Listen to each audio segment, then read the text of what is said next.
السلام عليكم.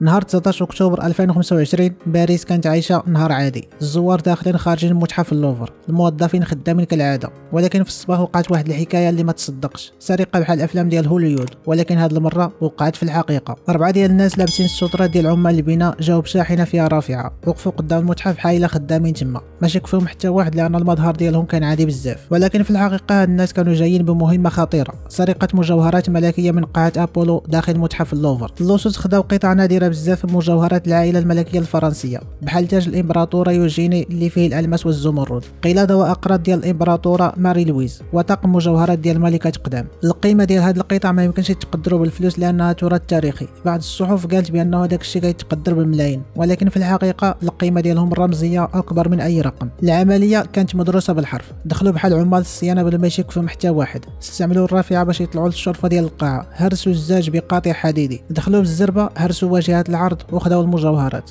الحراس ما قدروا يديروا حتى حاجه حيت العمليه ما دامتش كتم من 7 دقائق. من بعد نزلوا ركبوا في السكوترات ديالهم وهربوا، ولكن واحد فيهم طيح التاج في الارض وسط الزنقه. هذا التفصيل ديال التاج خلى البوليس يلقاو اول خيط في القضيه. فور ما وقعت السرقه تسد المتحف كله وتجمعات الشرطه والدوله دارت حاله استنفار. وزير الداخليه الفرنسي قال بان هذه السرقه منظمه، بمعنى اللصوص خدامين بحساب ماشي عشوائيين. من بعد بدات الاخبار كتخرج على ان الكاميرات ديال المراقبه ما كانتش خدامه مزيان في بعض الزوايا، وزيد عليها ان الحراس كانوا قلال في ذاك النهار. هذا الشيء خلى الناس يشكوا بانه كاين تواطؤ من الداخل، يعني شي حد خدم معاهم وعاونهم بالمعلومات. البوليس لقوا قفازات وخوذه وبعض الادوات اللي استعملوها هاد الناس، ودابا كيديروا تحاليل ديال دي ان اي باش يلقاو هويات المجرمين. وكاين اشاعات قويه كتقول ان اللصوص خدامين مع جهات كبيره، يمكن هو جمع التحف ولا حتى مافيا في السوق السوداء. هاد القطع ما يمكنش تباع بسهوله حيت العالم كامل كيعرفها. اللي كيديروا اللصوص في هاد الحالات هما انهم كيفكوا هاد المجوهرات، يعني كيفصلوا الاحجار عن الذهب باش يبيعوا داك الشيء كل حاجه بوحديتها. الحكومه وعدت تشدد الامن اكثر، ووزير الداخليه قال بان التحقيق مازال جاري والنتائج قربت تخرج. وزيد عليها نقلوا بعض المجوهرات المتبقيه في قاعه ابولو الى بنك فرنسا باش يحافظوا عليهم مزيان. كاين اللي كيقول ان السرقه هذه ما غاديش تبقى بلا نهايه، حيت اللصوص داروا بزاف ديال الاخطاء، خصوصا ملي خلاو التاج يطيح وخلاو اثار في المكان. وكاين اللي كيتوقع ان القضيه فيها عقل مدبر من داخل المتحف كيعرف النظام من الداخل مزيان. الشرطه الفرنسيه دابا كتقلب على داك الشخص، وقالوا في اخر بيان لهم انهم قريبين وصلوا ليه. خلاصه ديال هذه القصه هي ان سرقه اللوفر ماشي غير جريمه عاديه، هي رساله على ان حتى اقوى المتاحف في العالم ممكن يتعرض لهجوم منظم. ولكن السؤال اللي كيبقى لاصق في ذهن اي واحد فينا هو فين مشات المجوهرات؟ واش غادي يلقاوها مازال، ولا غادي تبقى السرقه اللغز الاكبر في باريس؟ وانتم اش بان لكم في سرقه متحف اللوفر في فرنسا؟ شاركوني اراء ديالكم في التعليقات.